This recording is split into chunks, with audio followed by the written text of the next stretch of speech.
Ada anak bocah ya sendirian di jalanan, kita nemuin. Fa'in wujida, maka jika ditemukan ma'ahu bersamanya, bersama si anak tadi ya, malun membawa harta, anfaqo maka membiayai, alaihi padanya, al-hakimu pemerintah, minhu darinya. Tapi wa ilam yujad, namun jika tidak ditemukan ma'ahu bersamanya, bersama si anak tadi, malun harta, si anak gak punya apa-apa nih, maka fanafaqatuhu membiayainya atau menafkahinya fi baitil mali, diserahkan dalam baitul mal. Kalau seandainya baitul mal juga nggak ada di satu kampung, maka dihukumi secara fardu kifayah, yaitu dibebankan kepada masyarakat yang ada.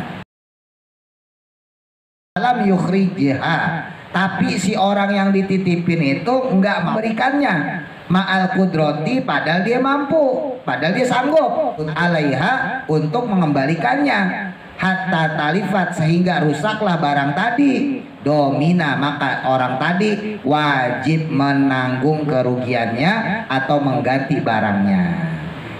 Nah, barang titipan, nah, jadi ini barang belum rusak nih, gampangnya tadi gue motor lah gitu ya, ini barang belum rusak nih, yang punya udah minta. Nah, kita nggak ada uzur, kok nggak kita serahin, orangnya udah minta, udah deh ntar minggu depan deh. Pas minggu depannya rusak, maka wajib buat kita ganti, karena orang itu udah minta dari minggu kemarin. Nah, ini masalah amanah nih lagi ya. Walaupun secara sosial mungkin orang nggak bakal nuntut Pak, karena budaya kita yang orang Indonesia, orang Timur ya udah nawin, ya udah deh, mau diapain lagi daripada berantem.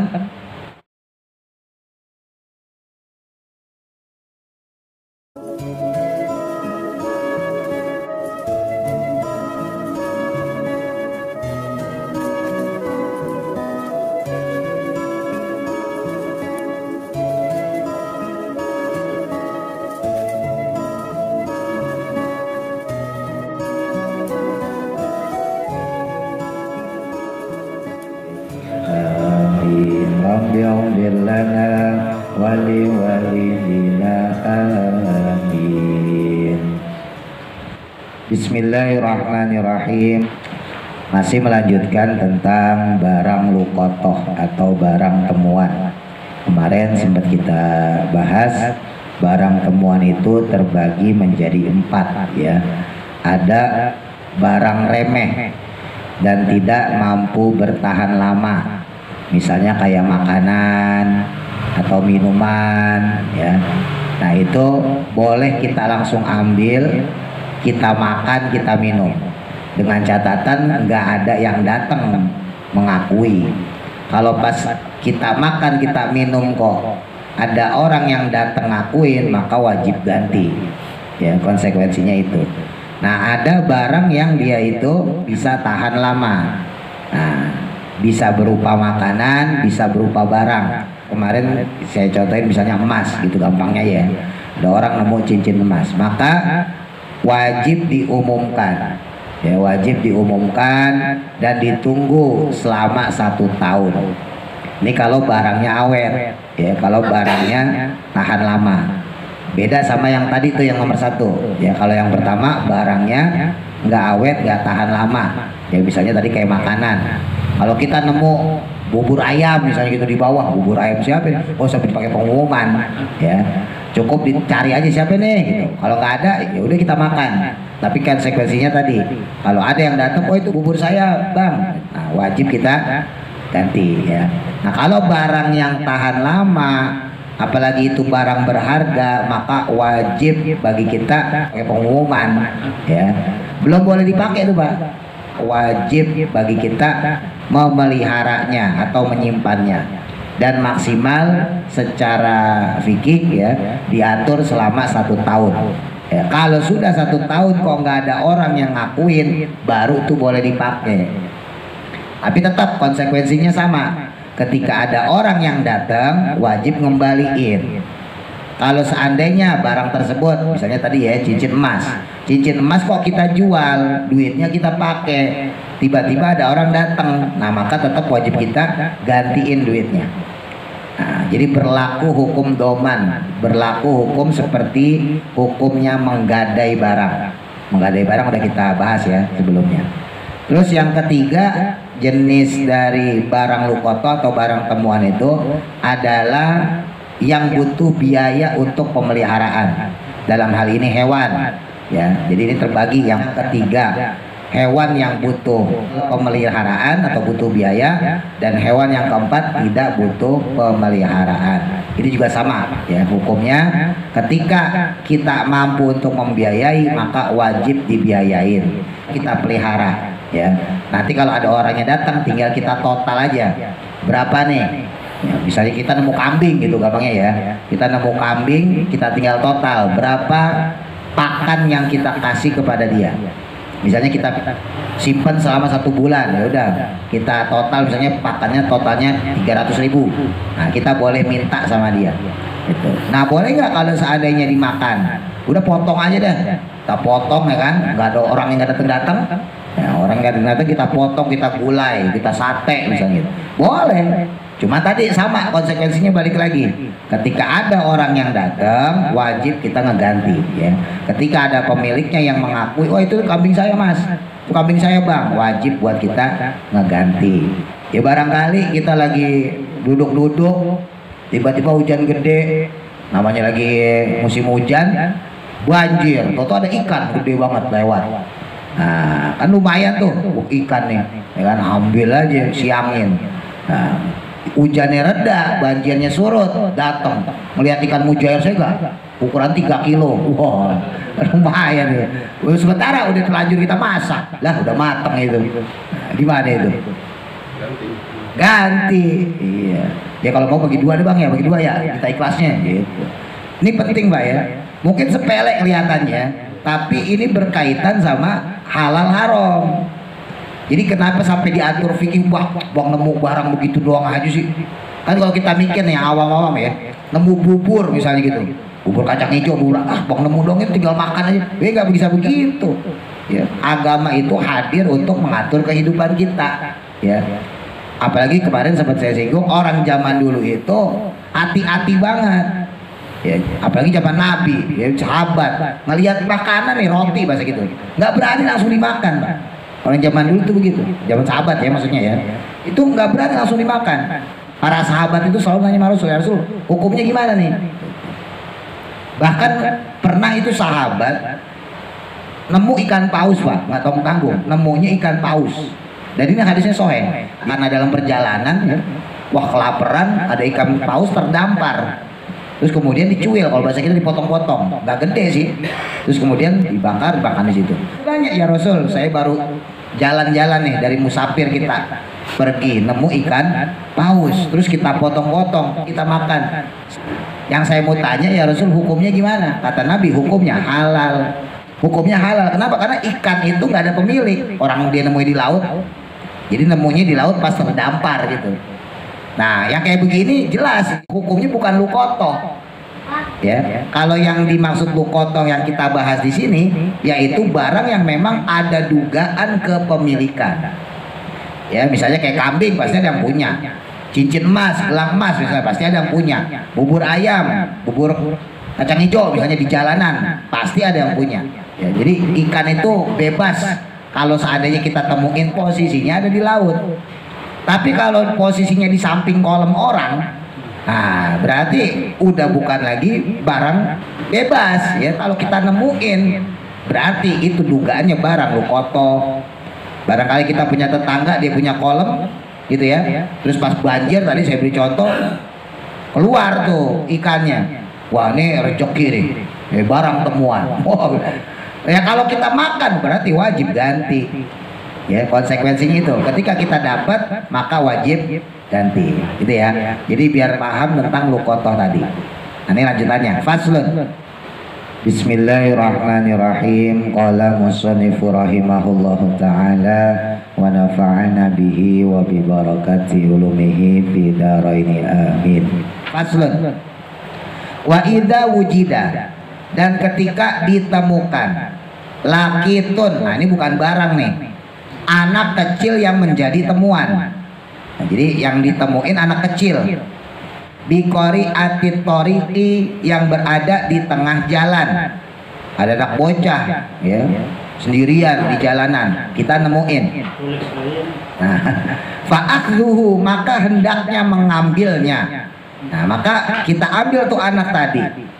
Wa tarbiyatuhu, kemudian memeliharanya. Wa kafalatuhu, dan adapun membiayainya itu, maksudnya membiayai si anak yang kita temukan tadi, itu wajibatun, hukumnya wajib, alal kifayati, secara kifayah. Maksudnya ini ukuran umumnya satu kampung, gampangnya gitu ya. Jadi kalau ada satu RT kok nggak mau ngebiayain anak yang ditemukan ini, maka satu RT itu dosa semua. Nah itu maksudnya kifayah ya. Nah ini lagi-lagi nih, kok anak aja ditemuin segala? Ya mungkin kalau sekarang jarang Pak, kecuali anak yang emang kesasar ya. Kalau zaman dulu itu anak hilang tuh banyak, zaman sahabat apalagi. Kenapa? Karena zaman dulu masih ada perbudakan. Ya, zaman dulu itu masih zaman perbudakan. Jangankan anak kecil, satu keluarga bisa diculik, dijual di pasar. Ya, ini saya kasih tahu historisnya lah biar bapak nggak bingung ya. Zaman dulu itu gak kayak zaman sekarang, orang secara hak asasi manusia ya, dilindungi. Zaman dulu tuh enggak. Orang kalau mau dagang aja itu sekalian perang Pak. Orang kalau mau dagang nih, mau dagang kemana gitu ya, itu sekalian perang, makanya bawanya senjata. Bahkan gak sedikit, bukan cuma sekalian perang, sekalian ngejarah. Jadi beberapa desa yang dia lalui pasti dijarah. Itu orang zaman dulu begitu, bahkan sebelum Nabi pun udah begitu. Orang Romawi, orang Persia gitu ya, itu sama. Nah, nggak sedikit di antara mereka yang niatnya dagang gitu ya, sambil ngejarah lewat beberapa kampung, beberapa desa, terus kemudian karena nggak ada barang, satu keluarga diculik. Nah nanti keluarganya dijual, misalnya ada bapaknya, dijual bapaknya, atau ibunya dijual, ada anaknya dijual. Jadi biar paham kenapa ada sistem perbudakan, ya karena memang modelnya seperti itu. Nah, ketika ada keluarga misalnya gitu yang diculik, ada bapak, ibu, anak satu, gampangnya gitu. Bapak ibunya ngusahain supaya anaknya lolos. Ya, bapak ibunya diikat gitu kan, dibawa sama si penculik tadi tuh rombongan. Oh zaman dulu dagang tuh, ya karena sambil ngejarah Pak, rombongan Pak. Ya, makanya terjadi perang Badar tuh, historinya tuh sebetulnya orang-orang Mekah itu pengen dagang ke Syam. Ingat, Mekah, Madinah, Syam. Kalau sekarang Palestina ya, Palestina, Syria, Lebanon. Orang kalau dari Mekah mau ke Syam pasti lewat Madinah.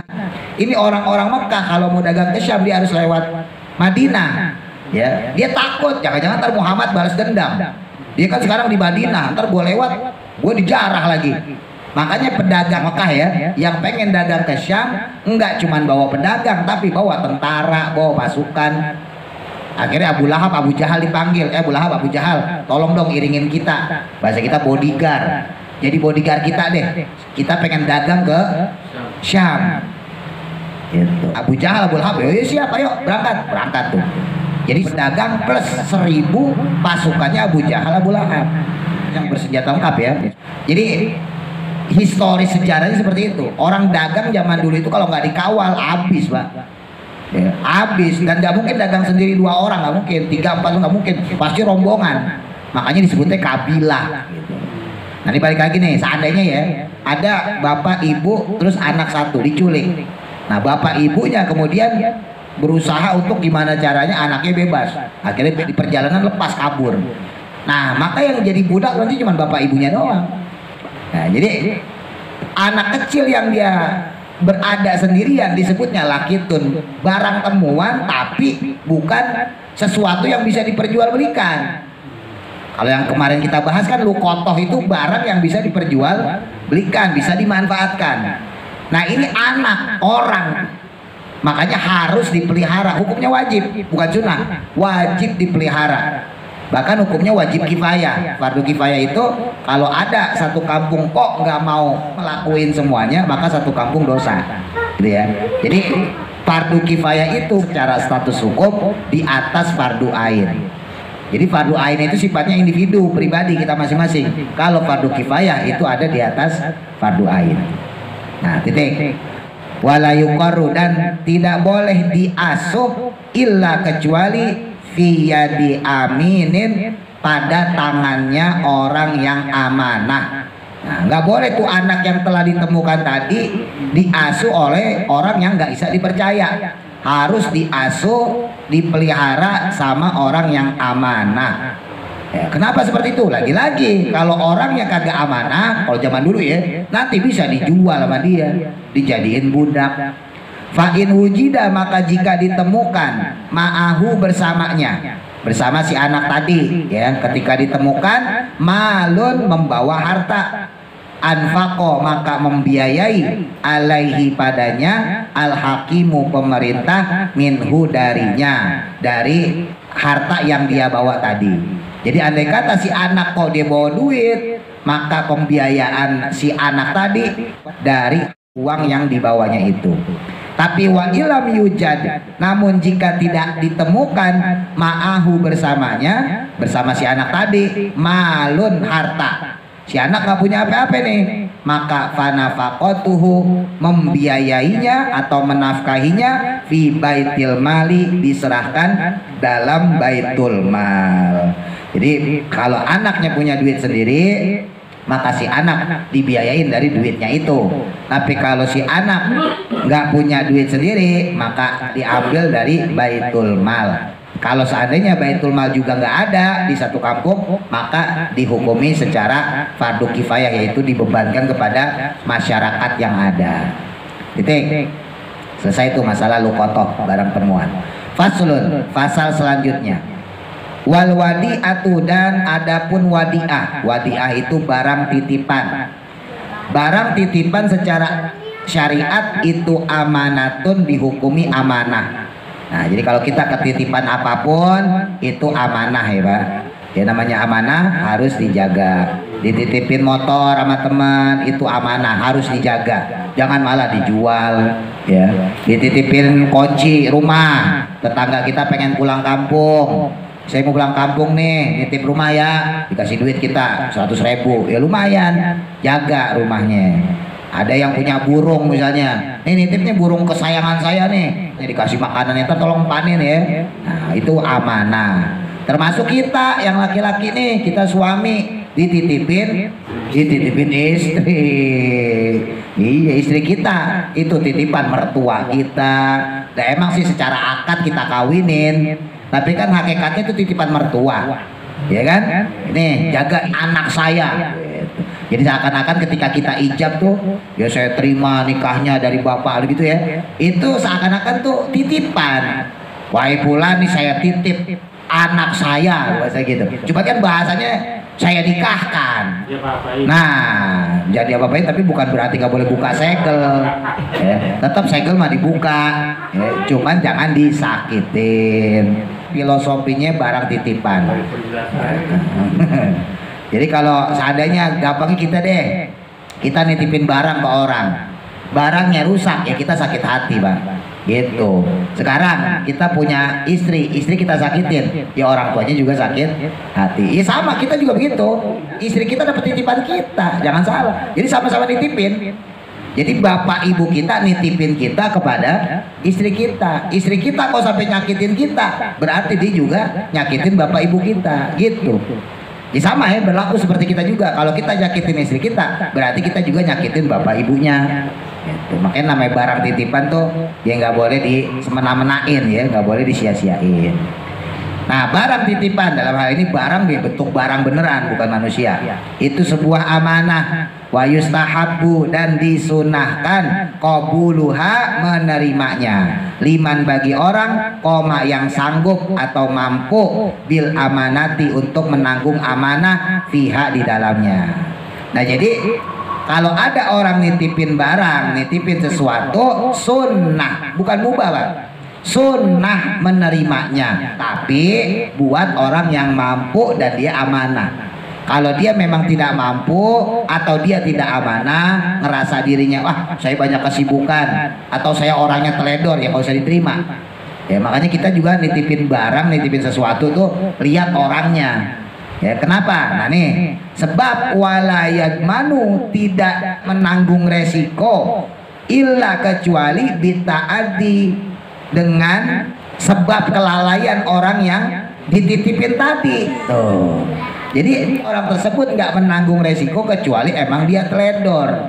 Misal kita nitipin motor gampangnya, ya, pada orang yang nggak amanah, kata si orang tadi, udah taruh aja di situ pojokan, kena hujan, kena panas, nggak dipanasin. Akhirnya pas kita balik, kita ambil tuh motor ya rusak, nggak bisa kita minta ganti. Udah tahu orang kayak begitu. Ya.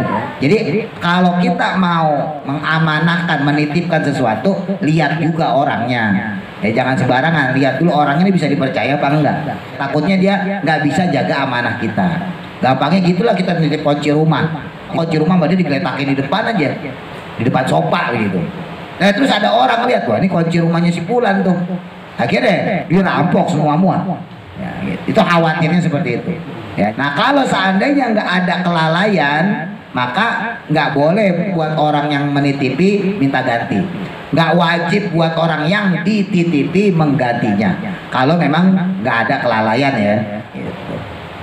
Wa qaulul mudai, dan adapun ucapannya orang yang dititipi itu makbulun, bisa diterima firodihi dalam pengembaliannya alal mudi'i, atas orang yang menitipkan. Jadi walaupun titipan ya Pak, tetap harus ada ijab kabul, harus ada ikatan. Bulan, ini saya punya kunci rumah, saya titip ya ke tempat kamu ya, gitu. Saya mau pulang kampung, titip rumah saya. Jadi tetap harus ada ijab kabul. Nah itu secara hukum syariat ya, bukannya sunnah, wajib harus ada ijab kabul. Artinya begini, ketika ada orang kok nitipin barang nggak melalui perantara ijab kabul, atau pembahasan yang kemarin kita lewatin deh ya, misalnya lewat perantara orang kedua atau orang ketiga. Gampangnya gini, saya punya motor ini saya pengen titipin misalnya ke Pak Haji Idris, tapi saya ngomongnya Bang Alek, misalnya Bang Alek bawain motor saya, tolong titipin ke Pak Haji Idris. Nah berarti nggak terjadi ijab kabul antara saya dengan Pak Haji Idris. Seandainya Pak Haji Idris pakai aja gitu ya, pakai terus rusak, saya nggak bisa minta ganti. Ya, kalau pakai hukum asal kan kalau dipakai nggak harus ganti kalau rusak, sebab itu kelalaian sendiri kan. Nah tapi kalau nggak ada ijab kabul ketika rusak, saya nggak bisa minta ganti.